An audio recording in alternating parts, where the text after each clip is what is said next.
I'm fast as fuck, boy. Now this build is beyond ridiculous. It truly has it all. Screen-wide clears, more speed than any other build in the game, clearing out maps instantly, hitting for more than 30 attacks per second, and dealing millions upon millions of DPS. Oh, and it's completely untouchable as well. It's my Hollow Palm Deadeye Speed Demon build, and I can confidently say it's the best build I've ever played. Now, a disclaimer. What you're watching currently is my Giga Attack Speed full-blown degenerate setup. It's definitely not a starter build, far from it. But instead of just showing off unobtainable FUB gun gear and telling you all to stop being dogshit newbies and get good, I've also made a more budget-friendly version as well. So now, I can both tell you to stop being dogshit and bring you a playable build on top of that. And that version looks like this, which is still pretty damn impressive. On top of that, that version has higher damage output on bosses and is generally more tanky, as I'm just focusing on Giga Speed in my current version. We'll check out both though, because they revolve around similar interactions. Alright, enough fucking yapping. How does it actually work? Well, shit. Hollow Palm has this lovely thing attached to it, where you increase your attack speed the more evasion you have on your gear. And seeing as it's a crafting season, it's easier than ever to maximize your evasion on your gear pieces. On top of that though, if you go with hybrid evasion and energy shield, then you're also stacking crit chance at the same time. This is what I initially did, and it's what I'm using in the cheaper version. Because by doing this, it's easy as hell to get upwards of 50% crit chance with low investment for a ton of damage. But it also combines nicely with the charge regulation gem for even more crit chance, and most importantly, additional attack speed as long as we have frenzy charges. This is also one of the reasons I went with Deadeye, having access to called shots and permanent frenzy charges when critting. For the full-out degenerate version though, I'm just not giving a shit and completely ignore crit, going full-out attack speed and just sending it instead. But for the majority of you, I recommend going Deadeye and stacking crit for consistency. And then the final thing we're getting from Hollow Palm is flat physical damage per skill rank. This, in combination with stacking a buttload of flat damage multipliers on our gear, will be insanely important for us as we're not using any quarterstaff. Instead, you're going to grab flat damage everywhere along with melee skill ranks, and you'll more than enough outweigh the benefits of using a quarterstaff. Now, the only real must-have item for this build to work is the Surrounded Helmet, aka the Constricting Command Helmet. Because there's only really two ways of solving mana generation in this build. Either you turn your mana costs into life costs and fucking kill yourself, or you grab this helmet and combine it with the Defy gem, having your skills cost 0 mana. Because currently, my Tempest Flurry costs 60 mana, and I'm attacking over 30 times per second. Try solving that with mana generation if you can. And speaking of Tempest Flurry, that's the skill allowing us to generate Giga Speed. It propels you forward as you use it. There are a few skills that does this in the game, allowing you to stack attack speed to move around crazy fast, and this one's my personal favorite. With that said, let's see what gems I'm combining it with, and all the other skills used. And you'll understand exactly how the build works after that. Since Tempest Flurry is our main movement skill, this is where we want to start stacking our attack speed. We go with Rage 3 for both rage generation and attack speed. Combine this rage with stacking maximum rage in the passive tree, and you're getting more than 40% extra damage just from rage alone once fully stacked. And when you're not fully stacked, you're getting a bunch of attack speed. We then have Rigwalds, and here we are looking for the attack speed. To get this, ensure that your Tempest Flurry is set to weapon set 1 only. Next, I'm using Elemental Armament, because we can't stack attack speed only, even if it would make the build more fun, because we also need some damage. We're using a lot of conditional damage multipliers here, but you could get this tooltip damage upwards of 1,000,000 damage or so once fully lubed up inside a good map with all of your buffs. But generally for this build, the more attack speed you get, you're going to have to drop some damage. Next, we have Defy. This is absolutely mandatory for this build, as there's just no other good way of spamming your Tempest Flurry and your other skills. You'll have to slot this into all of your attack skills, and where you can't slot it in, that is for all the spells you're using, you'll use Life Tap to convert the mana cost to life cost instead. Finally, Rakiata's Flow. This one's just broken. If you can't afford it, however, then it's not a big loss, as it mainly benefits you in maps with extra elemental resistances and on pinnacle bosses. Instead, you can go with Lightning Penetration for more damage or Rapid Attacks for more attack speed. Next, we have our Charged Staff. We're using this for additional clear damage, culling along with getting the 25% extra damage when killing shocked enemies. We remove its mana cost via Life Tap, Elemental Armament for some extra damage, and Prolonged Duration, as we want to press it as few times as possible.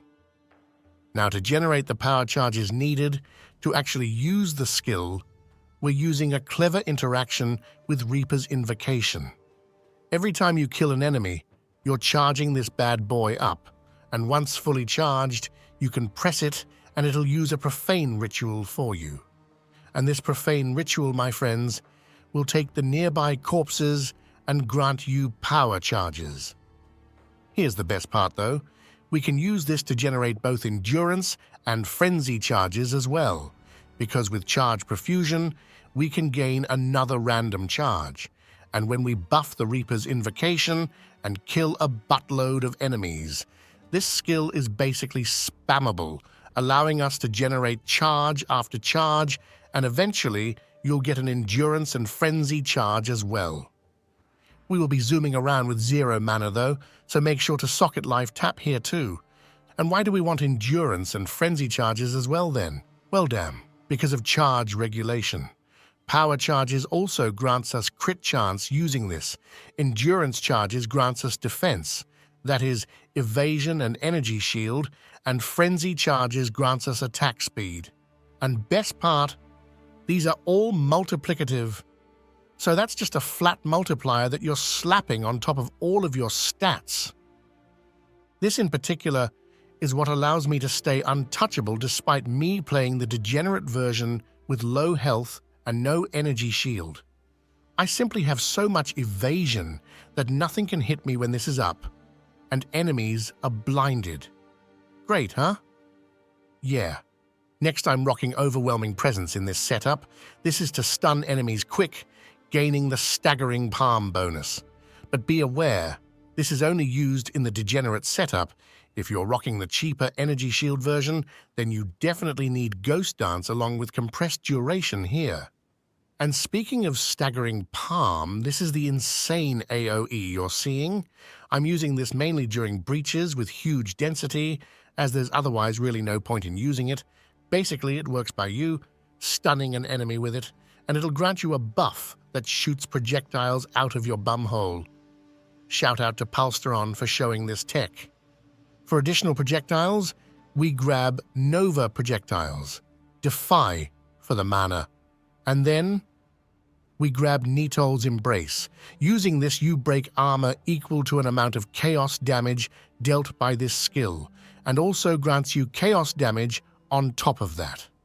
Having this will ensure that all enemies have their armor broken for 20% additional physical damage, which is overall not a lot, but still a strong buff. We grab Armor Demolisher for some extra armor break or any other damage gem, and prolonged duration so I won't have to press this skill too often. Next, we have Herald of Thunder, which I'm using for extra clear and blinding enemies. This lowers enemy accuracy, which in turn makes them, well, not hit you, when combined with evasion at least. For damage, use Longshot, Lightning Penetration, Elemental Armament, and finally Magnified Area for some extra AoE. When it comes to our Wind Dancer, we're using it both for evasion and generating additional charges, which in turn grants us an extra chance of obtaining frenzy charges and endurance charges, which we'll otherwise lack. We do this by stacking up combo when hitting enemies with our other skills, and spend that combo using Aelith's chimes for a chance to gain power charges along with frenzy and endurance charges when using charge profusion. And of course, some maim and blind to fill it out. Finally, we have our temper spell. This is only used on bosses, and we just want to have it deal a shit ton of damage. So we grab close combat, overabundance, defy, concentrated area, and heavy swing. And for the final skill, I saved called shots for last, because this one will function completely different, depending on the build setup. Here I'm using Voltaic Mark, which increases shock chance and magnitude while armor breaking and deals some extra AoE. For the crit version, however, I slot in Sniper's Mark and charge Profusion instead. Using this, you're nearly guaranteed frenzy charges every time it goes off because of your high crit chance. And speaking of crit, I'd also like to mention that I like using Pinpoint Critical in my charge staff and Staggering Palm for the crit version, ensuring that I always critically hit and get my frenzy charges that way, which is pretty damn consistent. Alright, finally done with this shit. Let's check out the gear now, shall we? Watch it and weep, bitches. No, but really, this setup is expensive. In my stash, though, is the gear I used up until this point along with the alternate setup showcase. So, starting us off, the only mandatory item, the Constricting Command. You definitely need this for its mana removal via Defy, but it's also a fantastic helm for both damage and attack speed. Just make sure that it has a 5 fewer enemies, or else it's garbage. For the chest, you want as much evasion as you possibly can, along with Energy Shield if you're stacking crit and defense. Removing this chest, my attack speed is halved, which is due to the attack speed bonus from Hollow Palm, as you should be aware of, unless you skip the intro. In which case, fuck you. The same thing goes for the sneakers. Evasion and Energy Shield, along with deflection on 1 or 2 of your armor pieces. Movement speed is not bad either, as it allows you to quickly dodge roll if you get stuck on objects, because that's apparently a thing. But mainly, you just stack evasion, Energy Shield, and any useful stats you want. For the belt, obviously Headhunter, otherwise Ingenuity Belt for a large chunk of extra damage and resistances, because that's what you want on your rings. Personally, I managed to snipe this one cheap, so I just mirrored it using Calandra. But ideally, you'd have this ring. Then on the other one, you'd grab flat damage and max life along with some chaos resistance, then fill out with whatever you need. Item rarity is insane too, obviously, especially for a speed farmer such as this one. When it comes to the gloves, this is where you can find some true value. A bunch of attack speed is ideal here, along with melee skill ranks and flat damage. But having some extra evasion here certainly wouldn't hurt either, as that's attack speed for you as well. Finally, the amulet. By far the most important is that you get spirit and melee ranks. The rest you can fill out with anything you need, really. This one's honestly pretty dog shit for my current setup since I'm not using crit anymore, so I'll have to replace it.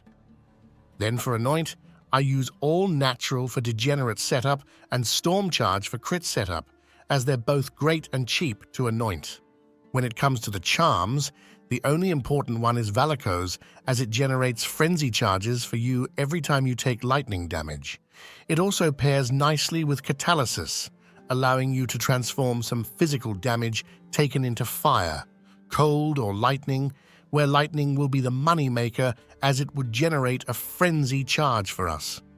And finally, Fall of the Axe for Onslaught if you can afford it, and any useful Rite of Passage charm. This one's my favorite, but it's also insanely expensive, and so is Olroth's. Great to have every now and then, but definitely not mandatory. Great job, friends. You managed to stick around this long. How about dropping a sub? Or perhaps become a YouTube member? That would be much appreciated. And then we'll check out the passive tree. Starting us off, we have the Ascendancy. The main reason I chose Deadeye for this build is simple. Tailwind, baby. We're getting 38 attack speed here, along with 150% evasion and 30% damage reduction. This goes nicely into the build, allowing us to forego defense elsewhere. On top of that, we're getting Voltaic Mark via called Shots for extra clear and single target damage, along with Sniper's Mark for frenzy charges in the crit setup. For the degenerate setup, the rest of the nodes are useless, so I go for some extra frenzy duration, and for the crit setup, crit chance. Another reason as to why Deadeye is for its lovely location. Right off the bat we start with attack speed. We move down, grab all the attack speed we can find, and move on. For jewels, attack speed and damage is the name of the game, along with crit chance if you go that route. If you can afford it, then grabbing a diamond with +3 to Tempest Flurry and skipping a rare jewel would also be insanely good. But that's just too expensive for me, so I skipped it. Keep moving down because we're going on a road trip all the way over to the blind nodes here, ensuring that everything is blinded while getting attack speed. It's then time for all the banger-surrounded nodes for a bunch of attack speed, defense, and damage. Up here, I'm also socketing in my time-lost diamond. If you're on a budget, then this exact one with chaos damage instead is way cheaper and will allow you to break armor easier, making it great as well. And if you're good at swiping, then replacing the fire resistance with another damage roll would be perfect. After that, we go to grab the next surrounded cluster, where I'm also socketing a time-lost emerald. The idea here was to have it generate attack speed, damage, and what I focused most on, crit damage. But again, I changed my mind, and I'm not using crit damage anymore, so that was a not-so-great investment. But anyways, grab a good time-lost emerald here, and you can boost it via all of these lovely nodes, because both the surrounded cluster and the max rage cluster are fantastic. Combine that with the attack speed up here, and we'll chuck a UE, fuck off to Narnia, and start grabbing some defensive nodes up here. They unfortunately don't work with the Hollow Palm passive to increase our attack speed, but they make for a great defensive layer. Then, some more attack speed and some more attack speed again. I'd also grab a Heart of the Well Diamond, preferably with some chaos damage, as it will make it way easier to stun enemies with your staggering palm. And finally, move upwards to Hollow Palm, grab it, or else we don't have a build, grab the attack speed, and move up for, yeah, you guessed it, more attack speed. Now, I'd also like to mention that I did indeed make some changes here compared to the crit version, but for that one, just follow the planner. The jewels are the same, but we go for more crit. Alright, so that's the passive tree complete. There's but left to get good and learn how to play this magnificent build. To get your staggering palm buff up, you need to punch some enemies in the balls, because when you stun an enemy with staggering palm, then you get the buff. Do this a few times, and you'll have 30 seconds of the buff up. For most content though, I generally skip this and just go with Charged Staff, because that one's way easier to keep up. All you need to do is kill stuff and press your Reaper's Invocation. Spamming this skill will not only grant you a bunch of power charges, but also a chance at endurance and frenzy charges. So make sure to spam it as you're flying around the map. Finally, bossing. Ideally, you'd have some power charges and staggering palm up, and you can just mow the guy down. If you don't, however, such as on some pinnacle bosses, then all you do is you hit the boss with staggering palm to break its armor, hold down Tempest Flurry, and press Tempest Bell when it's up. In case your Wind Dancer grants you some power charges, then you can pop your Charged Staff as well. But at that point, the boss is most likely already dead. And that's all you need to know to dominate with this build. Drop a sub, and I'll see you in the next one.